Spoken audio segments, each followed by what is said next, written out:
পালেহি কলিকাল হৰি নাম লোৱাই ভাল।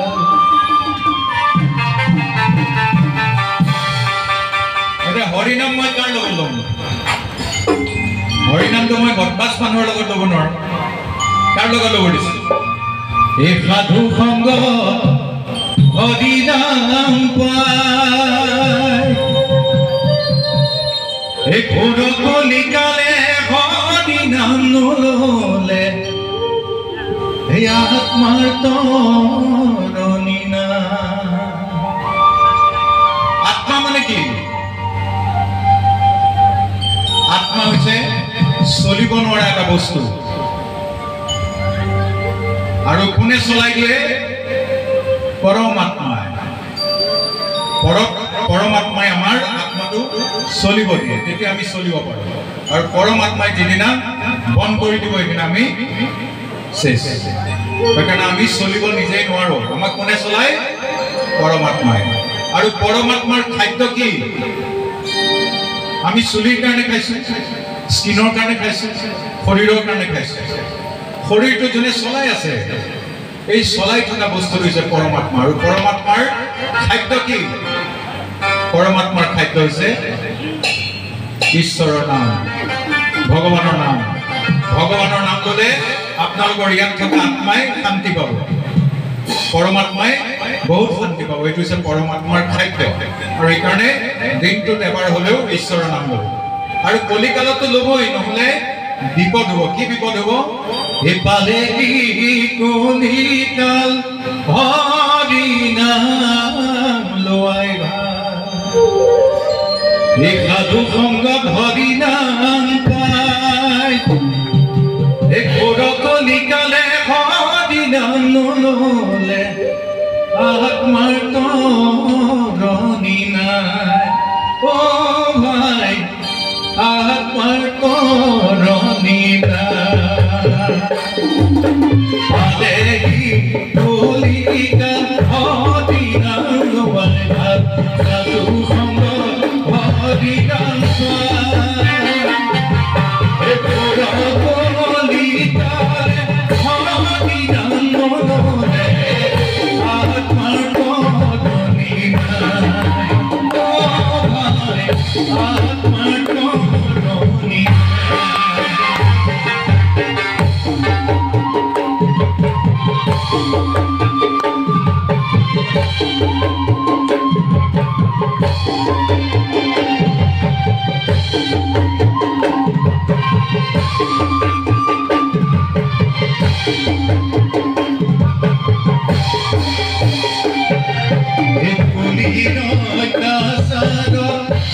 জড়িত প্রজা চারিদিকে ভাতা,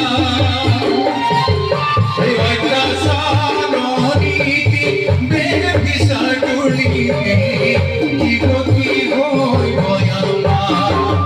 ও ভাই, কি গতি হইব আমার?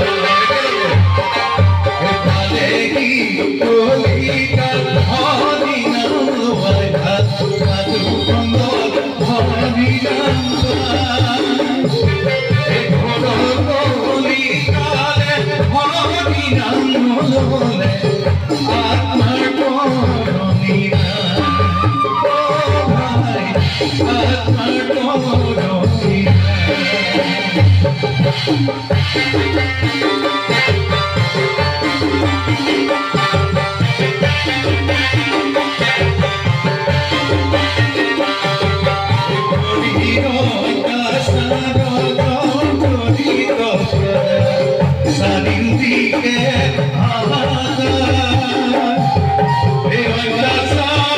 চাৰিদিকে বেবিচাৰ দুৰ্নীতি কি গতি হইব আমাৰ? ও ভাই, কি গতি হইব আমাৰ?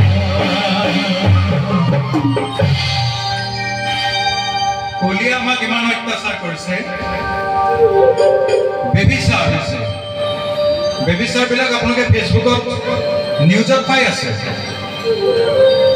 সেইদিনাখন শিৱসাগৰত জীয়েক আৰু মাতৃ মিলি পেলাই বাপেকক মাৰি পেলাইছে এইবিলাক কোনে কৰি আছে কলিয়ে কৰি আছে ব্ৰেইনত কলি সোমাই গৈছে আৰু কলিৰ পৰা এইবিলাক কাৰ্যৰ পৰা আমি যাতে তেনেকুৱা কাম কৰিব নোৱাৰো তাৰ কাৰণে আমি উপায় কি আছে উপায় হৈছে আমি ঈশ্বৰৰ নাম ল'ব লাগিব আমি ভগৱানৰ নাম লৈ থাকিব লাগিব বেয়া শক্তি যাতে আমাৰ মনত নাহে বেয়া চিন্তা যাতে আমাৰ মনলৈ নাহে সেইকাৰণে কৈছে কলিৰ অত্যাচাৰত জৰ্জৰিত প্ৰজাবিলাকৰ অৱস্থা হৈছে চাৰিওফালে হাহাকাৰ অত্যাচাৰ অনীতি বেবিচাৰ দুৰ্নীতি কি হইব গতি আমাৰ কোনে কৈ আছে আত্মাই কৈছে আত্মাই পৰমাত্মাক কৈছে যে কলিয়ে আমাক ইমান অত্যাচাৰ কৰিছে বেবিচাৰ হৈছে তাৰ পৰা আমাক বচোৱা কেনেকৈ বাচিব লাগিব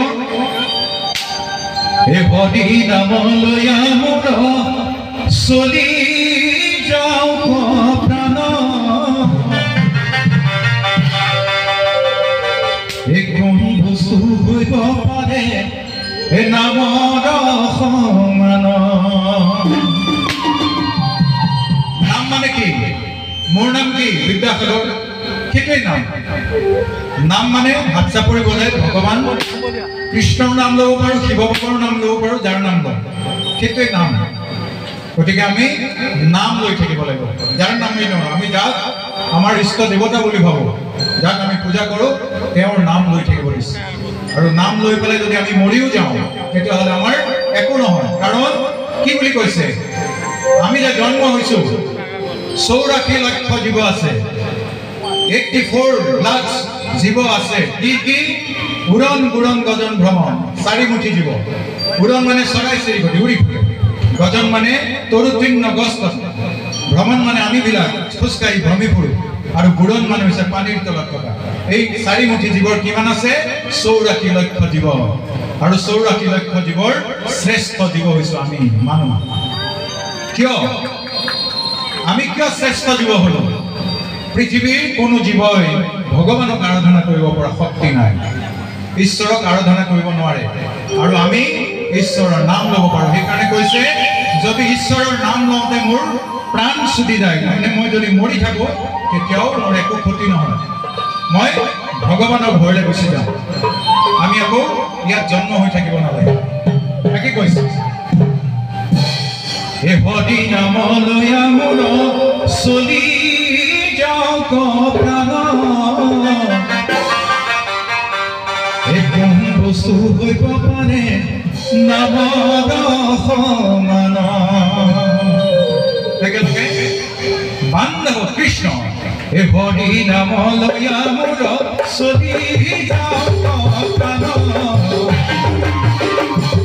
কোন বস্তু হইব পাৰে নামৰ সমান হে হৰি নাম লৈ মোৰ চলি যাওঁ প্ৰাণ